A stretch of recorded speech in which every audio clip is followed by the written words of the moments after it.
What's going on, guys? The leaves are flying and it's getting colder every day, so the toys are getting put away. The videos are going to go from us having fun with the boat and the trucks to basically working on stuff and saving up money for next summer. So there's a Gen 1 Raptor here right now. I don't just build parts for these trucks, I also do repair work, prep work. I install other people's parts.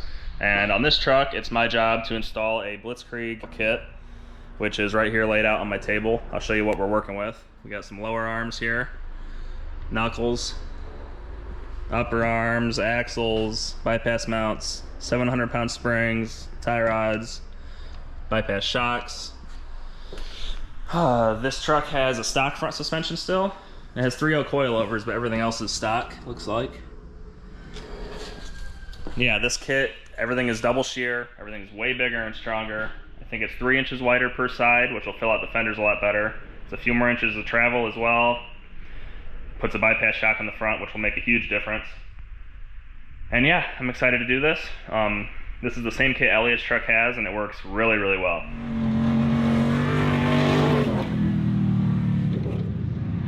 The day's already halfway over, so I think all I'm gonna do today is get this thing jacked up and start taking some parts off of it. But first I'm gonna get some numbers here. I wanna measure where ride height's at and how wide the truck is, just to see. So let's get to it. So outside of tire, we are right around 88 inches. From floor to bottom of bumper tube, we're about 29.5 inches on both sides of the truck.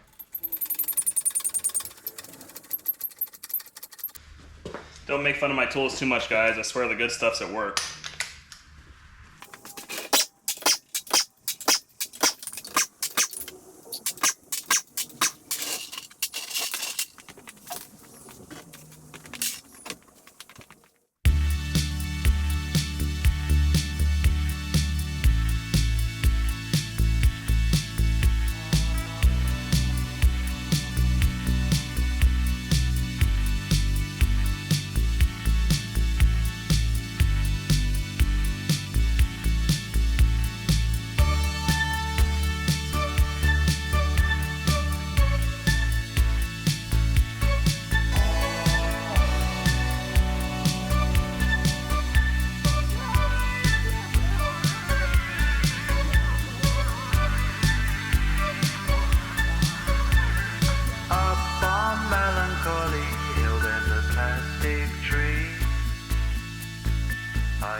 Okay, so I got everything pulled off the truck now.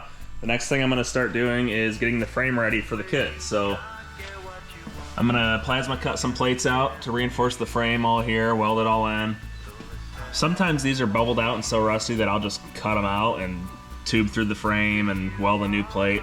Maybe I'll show you, that's how I did my truck and a couple others, but this one's in good shape, so I'm just gonna clean it up and I'm gonna finish these factory welds that are incomplete, and then I'm gonna plate this whole area over here. The kit comes with these weld washers, so you can get rid of the alignment slots down here where the lower control arms bolt to the frame. But before I weld these on, I'm gonna plate this and then weld those on top of the plates. So let's start cutting some metal up.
That's looking pretty good.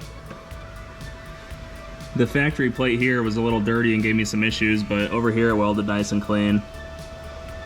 And of course the fresh steel I cut out welded good. I got that on there. I still need to weld on all of the weld washers that delete the slots.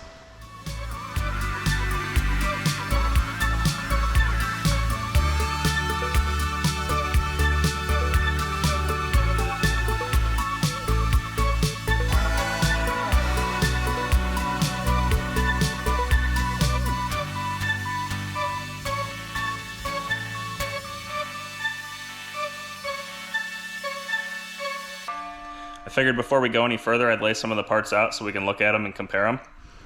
Starting with down here, I got the lower arms. Got the stock aluminum arm here next to a big fabricated arm. And all of Blitzkrieg's welding, fitment, fab work, just in general, all that is really nice, top-notch stuff. Everything that used to be a ball joint is now a spherical bearing with this kit. Going down here to the knuckles, I bent the knuckles right here really bad. Came home with a lot of camber. I ended up buying another set of knuckles and doing the SDHQ gusset kit, and it's been fine ever since. So if you are going to run a dual shock Raptor kit that uses the stock knuckle, I'd highly advise doing one of the gusset kits that's on the market. But yeah, here's their knuckle. Big difference. This thing is massive. Upper arms no longer have bushings anymore. We have Heim joints, and that's how I'll align camber and caster. Tie rods. So pretty cool. I also want to add, I'm not saying the Ford parts are bad. In fact, these trucks are super capable in stock form, but if you've seen our Dune videos, you know that we're pushing these trucks well past their intended capability. And there just comes a point where if you want to drive the truck that hard, you need parts that can handle it. I'm going to weld those weld washers on, spray paint all that, let it dry overnight, and then I'll see you guys when I'm putting the lower arms on. Alright, so the frame plating's all done. My gussets and alignment lockouts are welded in, painted, all done. What I'm doing now is I have the bypass in there mocked up to the bypass mount that comes from Blitzkrieg. And they fit pretty damn good right out of the box, but with a little bit of grinder action, I can get them to fit better for me. So another thing I'm doing right now is I'm checking clearance for the shock too. So I'm making sure it's not in the way of the upper arm bolt. I'm making sure it's not hitting the frame on the back side here or on the side. I got to get those mounts in there just perfect and just right, make sure everything fits how it should. Alright, bypass mount is tacked in place. Just want to show before and after when I weld it. And there's after welding. Came out pretty good for working in a tight spot like that. So the fab work's all done. Bypass mounts are done, frame plating's done, alignment slots are done, everything's painted and ready to go.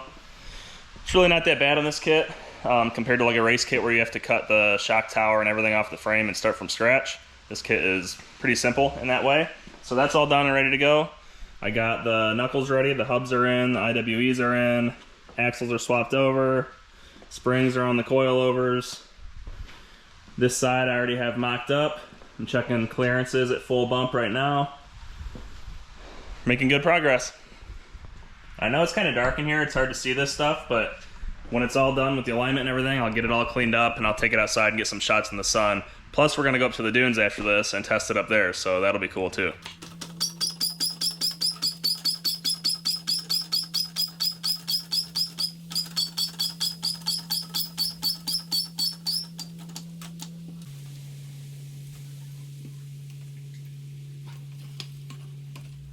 When I'm assembling one of these trucks, I like to anti-seize the Heims, the misalignment spacers, sometimes even the shank of the bolts I'll do.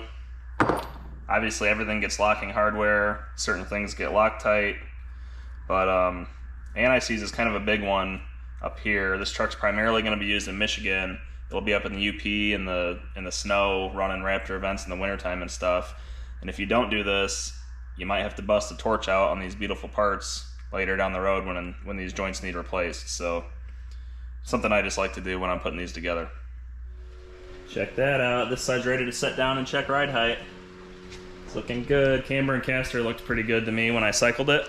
I'll drive it to work, put it on our alignment rack, get the numbers, bring it home, take it back apart, adjust the Heims, take it back to work until I get it right. Usually only takes me 1 or 2 tries though, because I know how many turns of the Heim equates to how many degrees on the machine at work.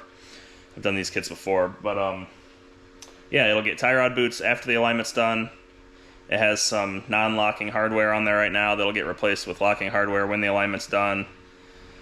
Still need to bleed the brakes, but it's getting there. It's looking good. It's sitting on its own weight, and it's actually sitting 1 inch higher than where it was when it came in, which I think will be about perfect because I think it's going to settle a little bit, and it might drop a little when I align it too. All right, here's our numbers before I mess with it at all, straight out of the garage.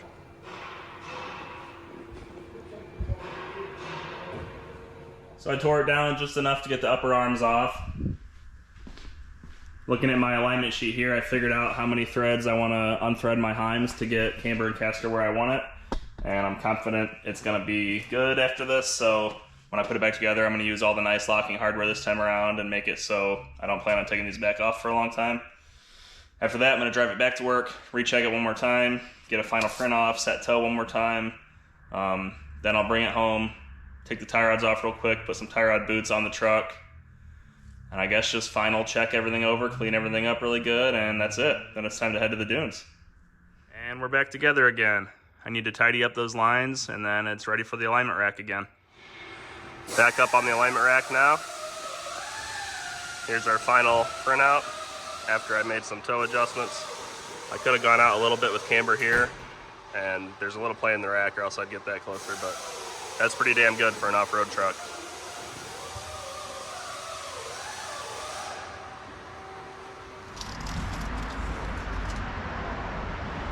We're still about 1 inch above where we were before.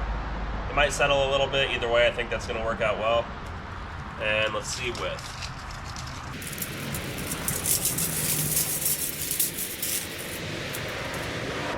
Right around 92 inches, so we actually gained 2 inches on both sides of the truck. I'm gonna throw some tie rod boots on this thing, and then let's go to the dunes. Tanner's picking the truck up. It's about dune time now.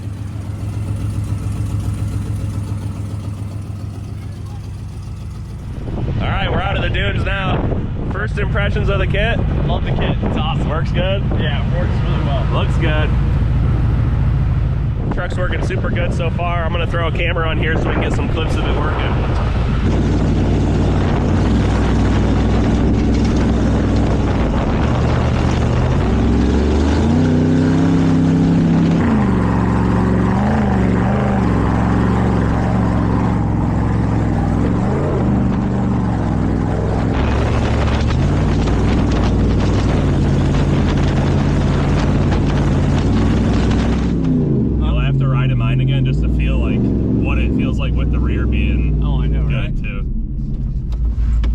Tanner doesn't have that much in the rear yet, so he's kind of limited how fast he can go by the rear now. The front can outdrive. Officially a Raptor junkie. Yeah, and by not much in the rear, we mean Devers, bump stops, and Fox 3.0s. But yeah, definitely being it's like full bolt on. But this kit's capable of a lot. This kit is insane.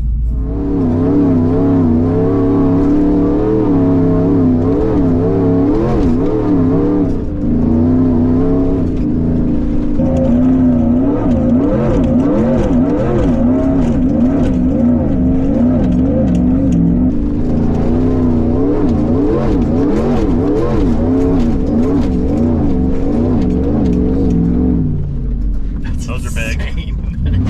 You just bomb them.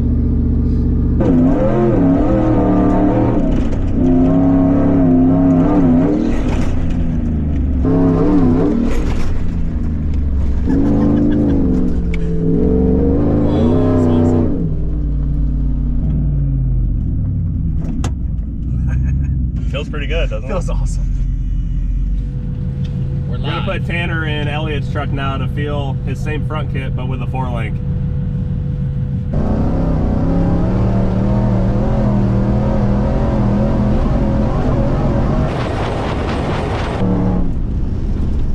That's insane. That's insane. Are you just like so happy with this setup? Oh yeah, it works well. Good feeling there, Tanner. Unbelievable. It's insane how different it is with the rear end paired.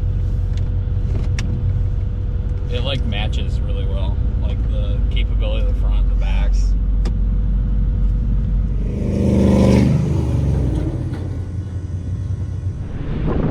doing really good. Tanner's really happy with it. Thank you guys for watching the video, and we'll see you next time. If you want to see more action from this Dune trip, that's what my next video will be, so stay tuned. Baby, let me show you how I ride. When I ride, I'm not